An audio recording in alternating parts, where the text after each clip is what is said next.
Saya o, tampa na nagamit ang pupunta doon.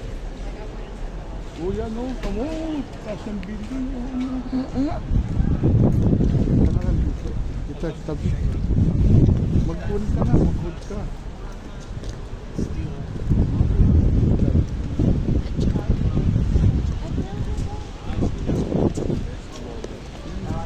JP Morgan.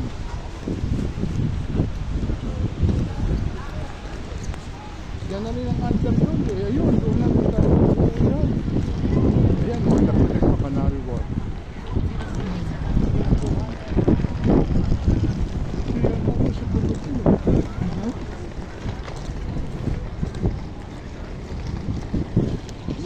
Yan ang underground natin. Pero dito pa ang kwan, yung Bayside. Punta tayo doon sa may Canary Wharf. Kunin mo ang picture. Oo, kuha tayo doon. Ayan nga, doon tayo papasok.